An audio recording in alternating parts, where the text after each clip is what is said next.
Hello and welcome to the Scholar Circle, scholarcircle.org. I'm Maria Armodian.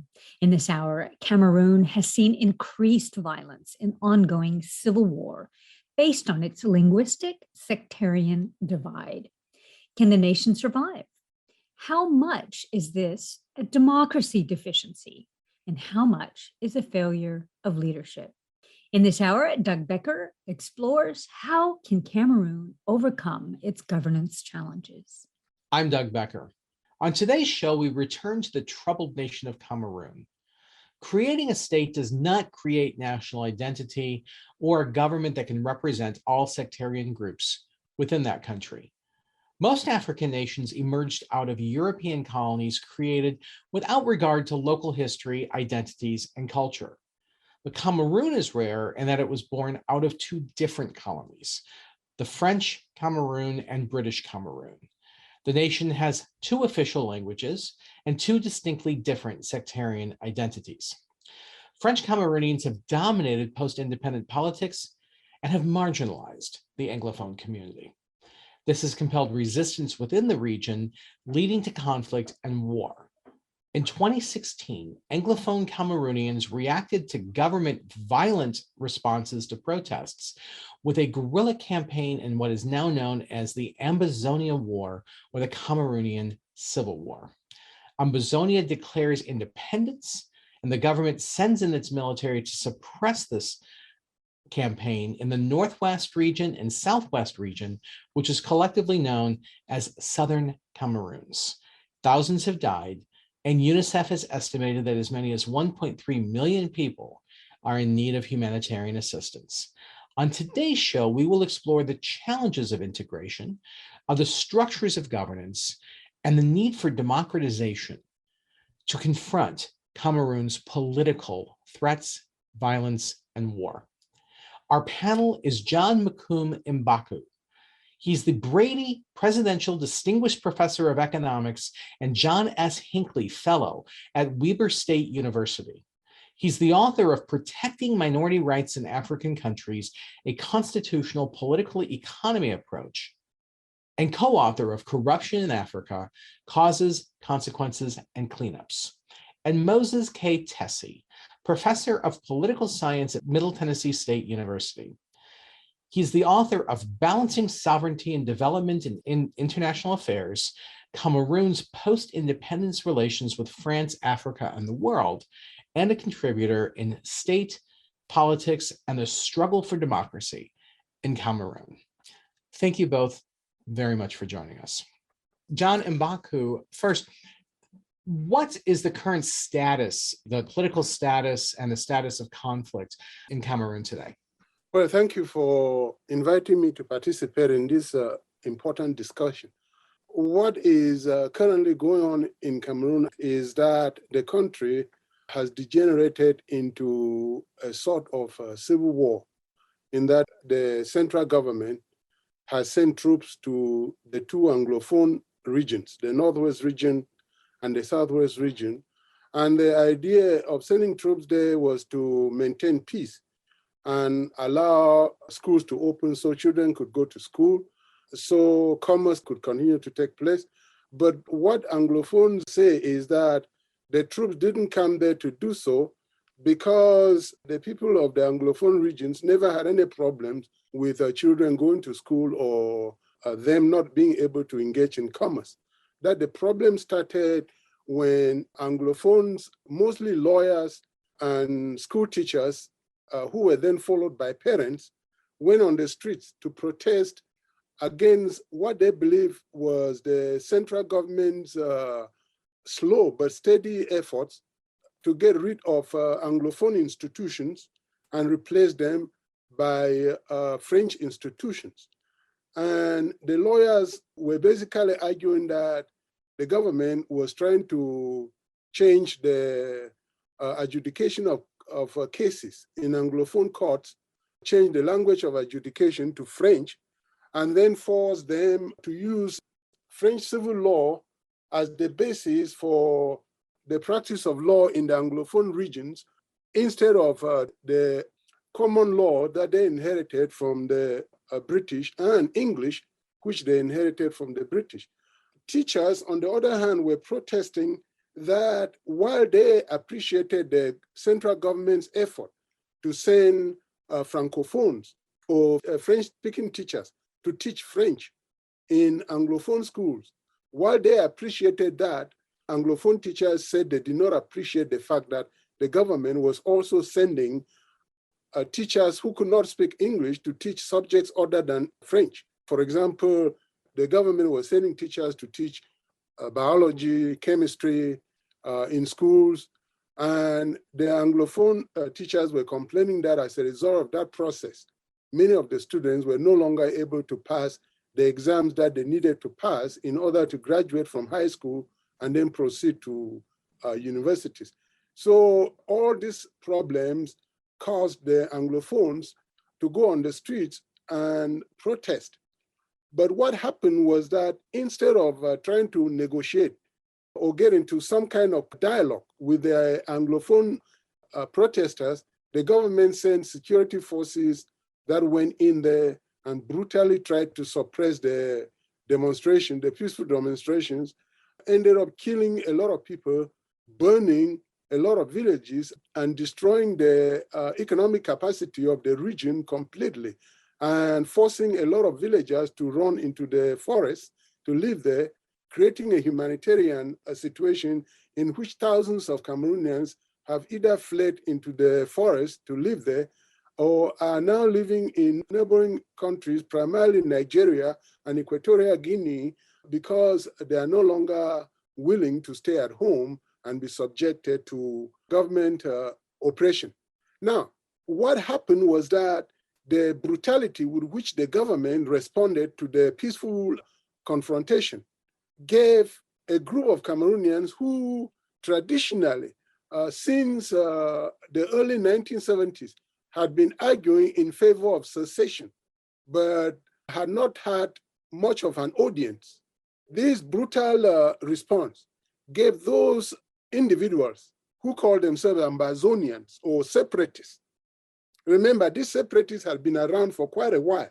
They were not satisfied with the way the Anglophone regions were being treated by the Francophone-dominated central government in Yaoundé.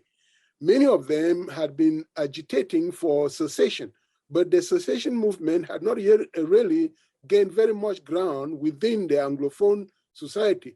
But this brutal suppression of Anglophone protests in 2016, 2017 gave those individuals an opportunity to basically go out and declare independence and ask for the formation of an Anglophone, an independent Southern Cameroon, the name that the two Anglophone regions had before unification in 1961. So what we have now is the struggle between the central government and the Anglophone regions. And that struggle within the Anglophone regions is also divided into individuals who want the government to return to the federation, the 1961 federation, and groups that no longer want the federation, but want complete independence. And so that's where we are at the moment. And Moses, Tesi, Cameroon at this point, having kind of devolved into conflict, this is certainly it's been described as having a democracy deficit.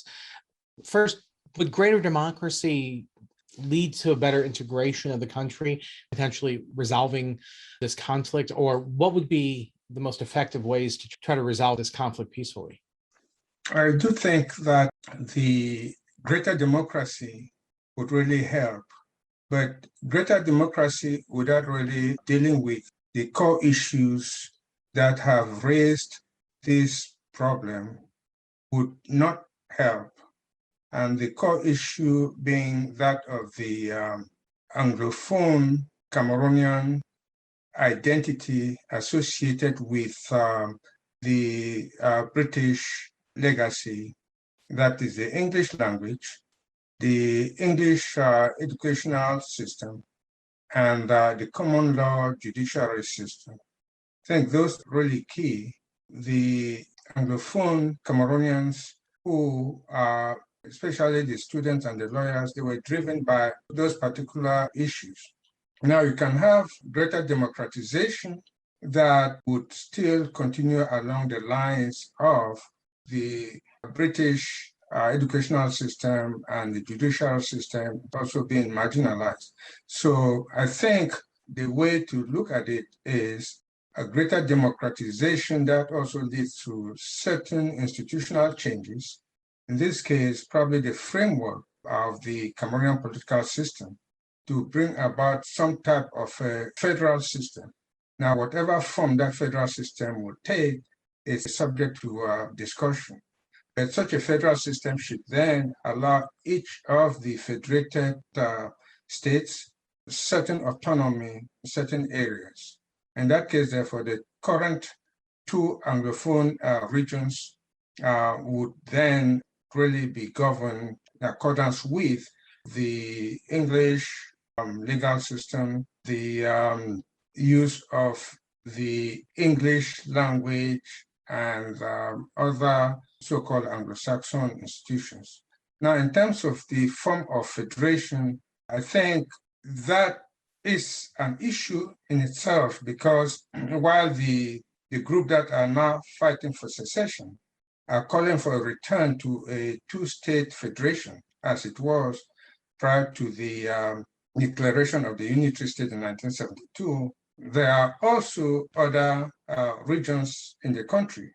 There are people who are calling for a federation based on the 10 regions that exist today. Now, some have come up with other formulas, such as four-state type federation and so forth. So the point I'm trying to make is that the Anglophone problem is a very important problem in the country.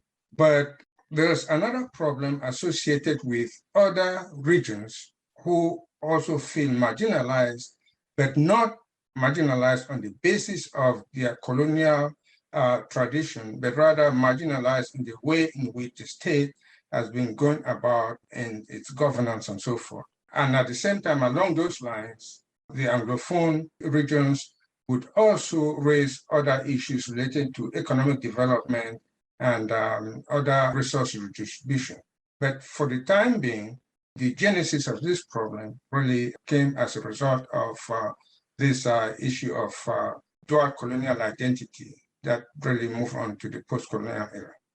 And John's federal system makes me think of one of the challenges that African states have typically faced about how strong the central government can be to create some degree of strength as a way to promote economic development and as a way to try to combat against separatist regions or external influences versus a strong central state that just raises the stakes of who controls the presidency. And so is this kind of an inherent tension? I guess the big question, how do you resolve this question of the need for strength in the central states without it becoming so strong it becomes a tool of oppression? One thing that we have to make clear here is that the most effective way to design, to construct a country, especially a country that composes of several, what you might call factions that cannot be separated because they are based on ethnicity, is to first acknowledge that those factions exist. When you go back and think of what James Madison and Hamilton and his co-founders were trying to do in the 1700s, they were aware of the fact that faction or partisanship would be a serious problem to the republic. That's why they chose the Republican.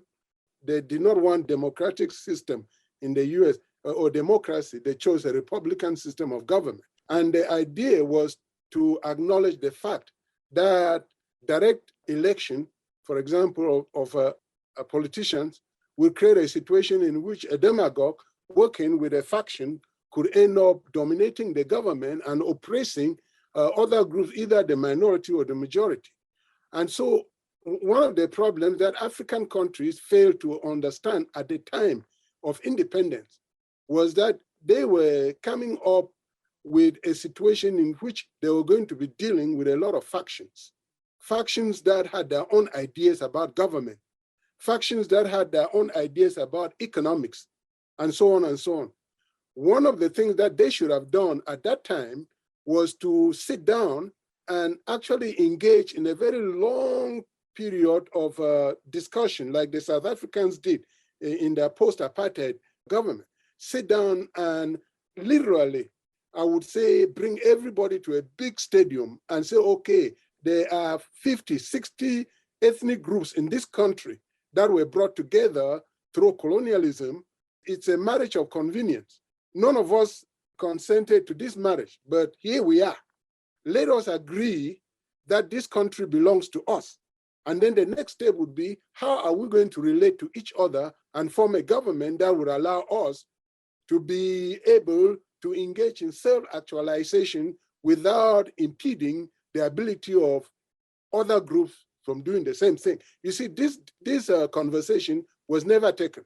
In most African countries, and of course in Cameroon it wasn't, because the first part of Cameroon that got independence was the French part, and that French part was the first to accept General de Gaulle's constitution.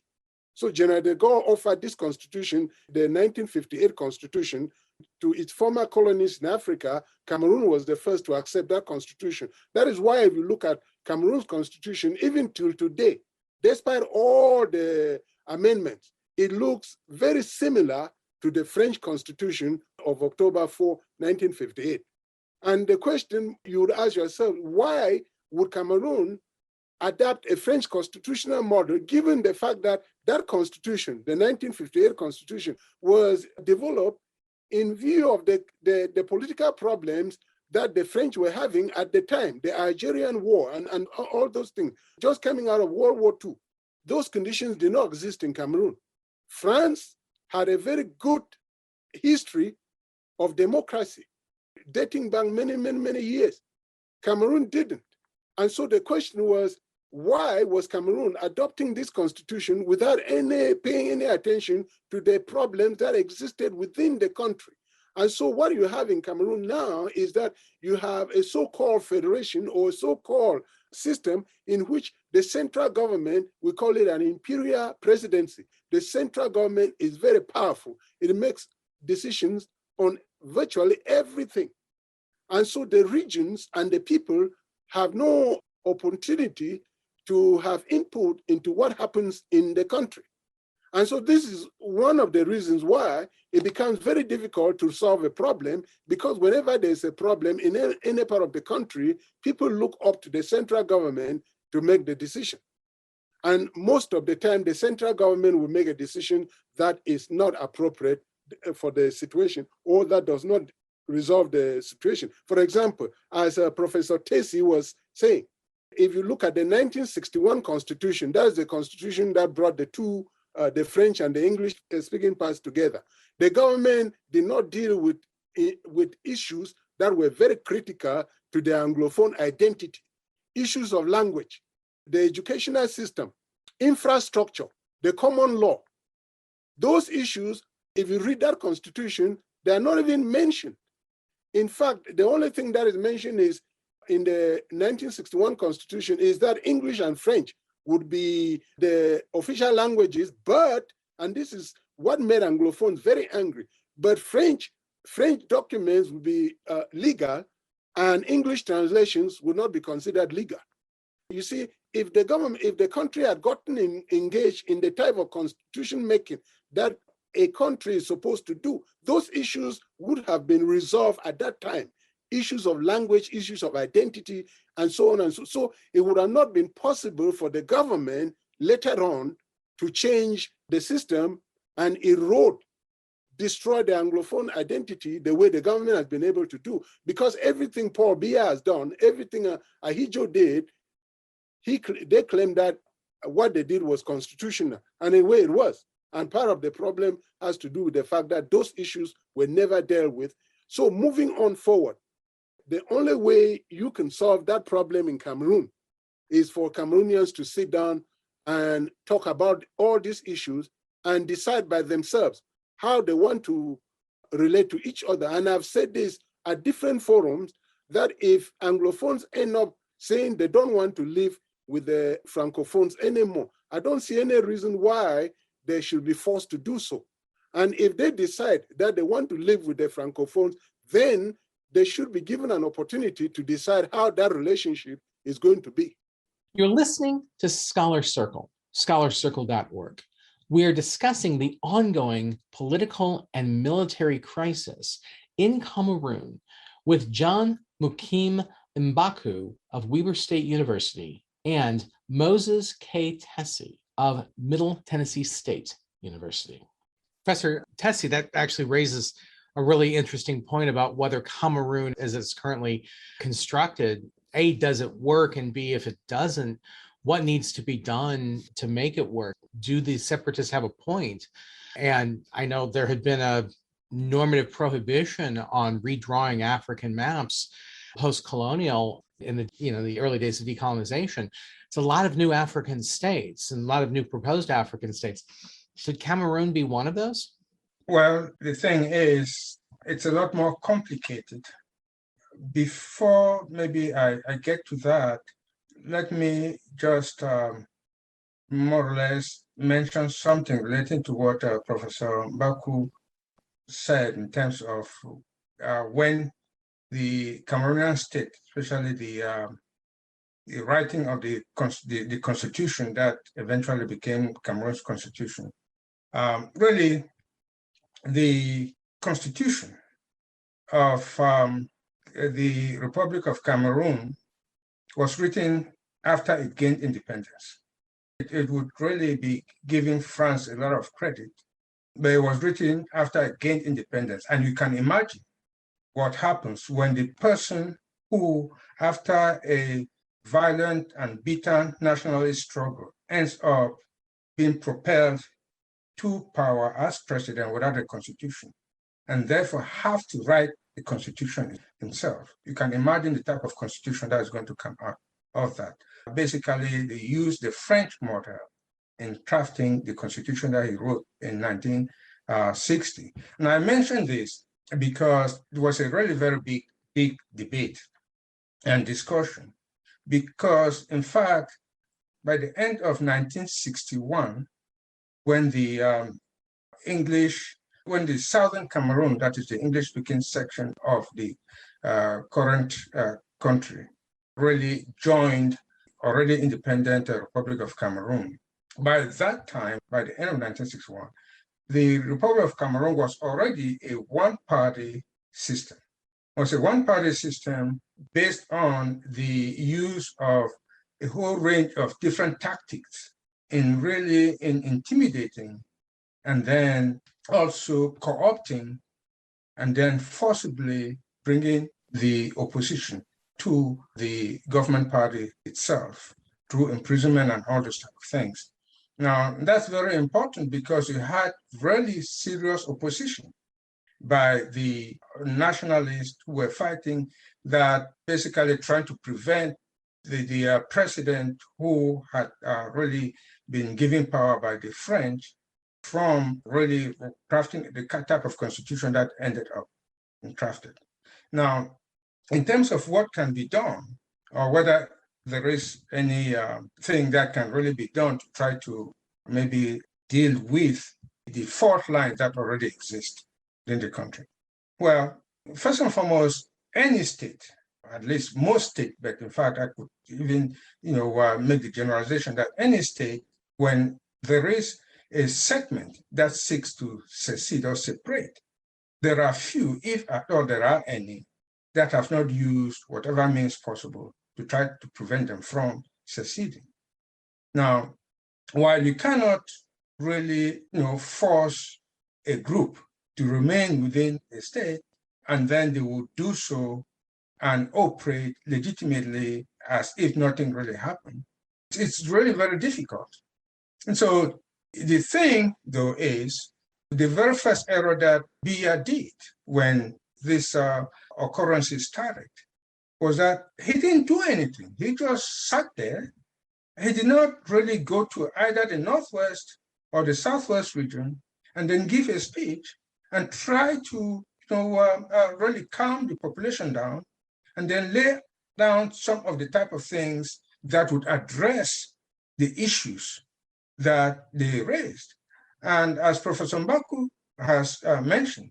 Indeed, the protesters, whether the lawyers or the students and the teachers, they were protesting the policies or the situations they were under. The small segment, small group of people who hijacked the peaceful demonstrations and then used it now to further the agenda that they had, which was separation. And so a strong central government is not really going to take it, because this issue, I mean, the Anglophone situation is really different, but you have similar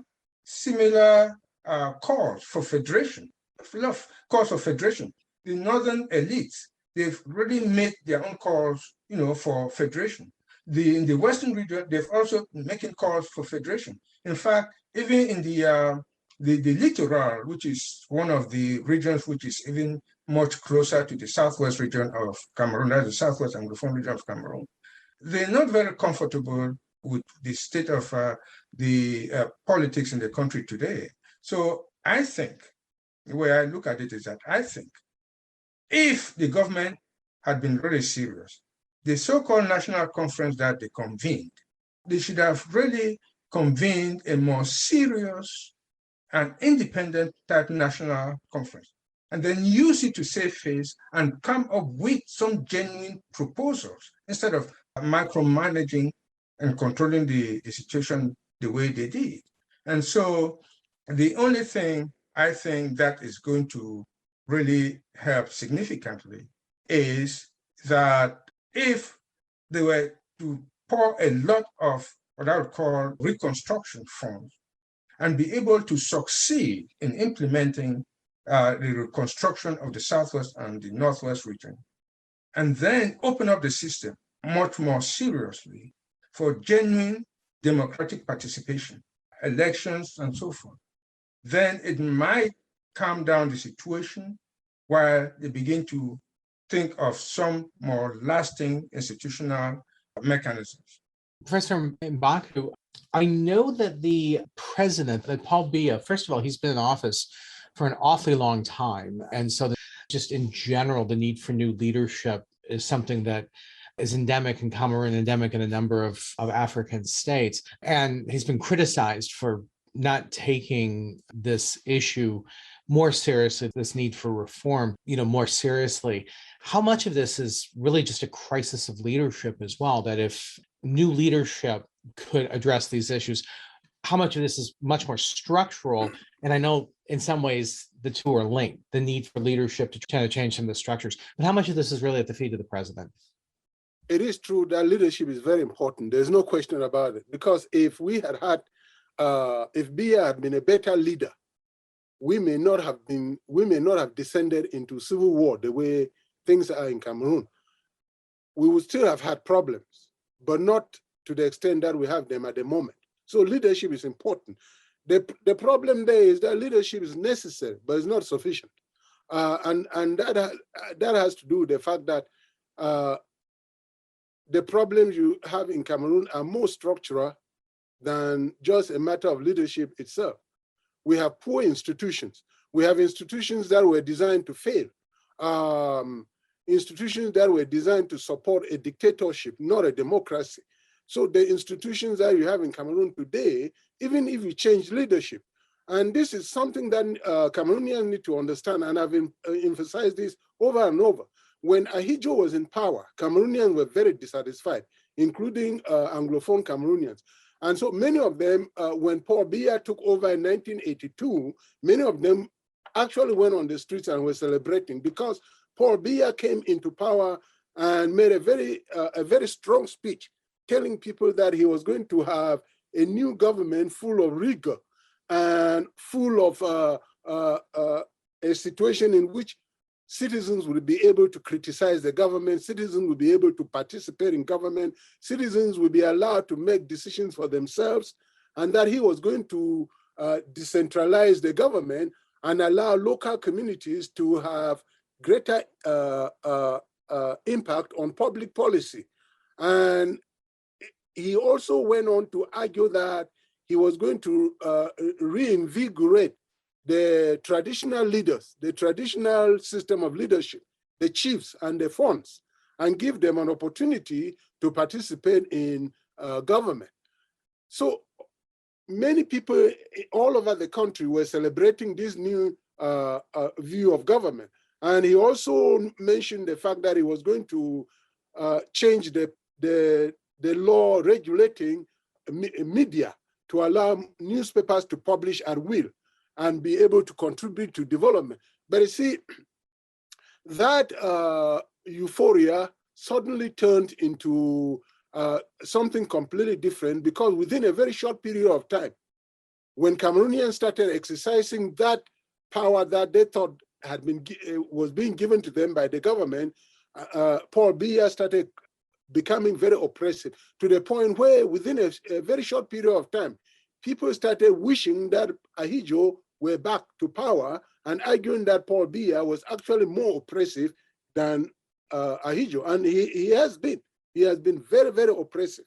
And so one of the problems here is that as much as we think that Paul Biya is an incompetent leader, is not a very good leader, one thing that we have to keep in mind is that even if Paul Biya were not in power, the problem wouldn't go away, because Cameroon does not have good institutions. Cameroon does not have a good political structure, because Paul Biya is not the only one in Cameroon who is perpetuating all these problems. His ministers are doing the same thing. There's a very high level of corruption among his ministers. District officers, even all the way to the very little level, are engaging in very oppressive policies. I can give you an example. The chief of my village passed away a couple of years ago.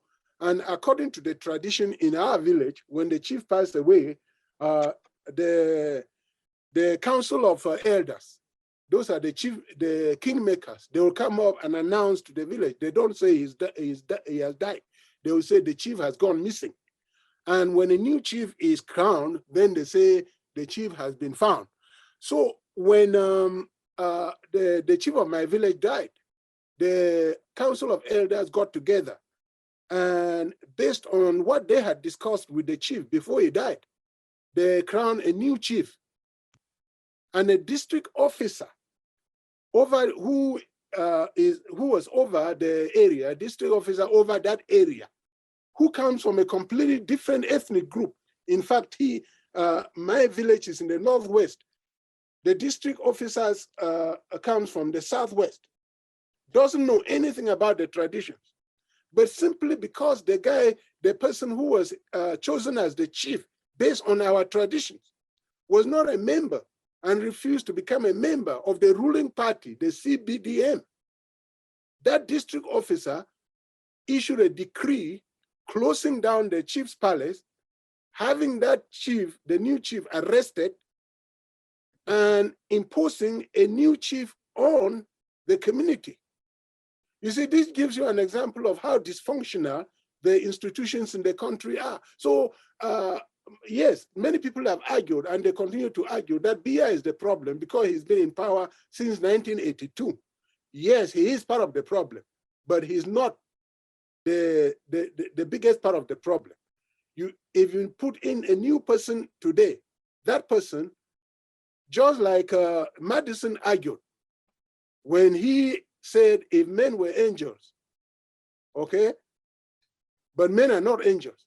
And so Madison's argument was that because men are not angels, we should not trust men. We should trust institutions. We should put our faith in institutions and try to find a way to put into our institutions mechanisms to constrain men from becoming dictators, from becoming individuals who are imposing tyranny on the rest of the population. This is something that Cameroonians just basically do not seem to appreciate, do not seem to understand, is that getting rid of Biya is not going to solve the problem. Because as soon as you put the next guy in, just like we did with Ahidjo was out, Biya came in, and we continue to have the same problem. So this process of state reconstruction that would allow Cameroonians to come up with institutions that can make it possible for them to be able to hold leaders accountable and prevent them from engaging in the type of activities that people like Dia and his associates are engaging in. This is the critical point. Regardless of whether the country stays together or splits, without institutions, you'll continue to have the same problem. Let that be the last word, the importance of building institutions and hopefully using this conflict as a means by which to create a more governable, more democratic, more integrated state in Cameroon. Our panel today has been John Mbaku, the Brady Presidential Distinguished Professor of Economics and John S. Hinckley Fellow at Weber State University. He's the author of Protecting Minority Rights in African Countries, a constitutional political economy approach, and co-author of Corruption in Africa, Causes, Consequences, and Cleanups. And Moses K. Tesi, Professor of Political Science at Middle Tennessee University.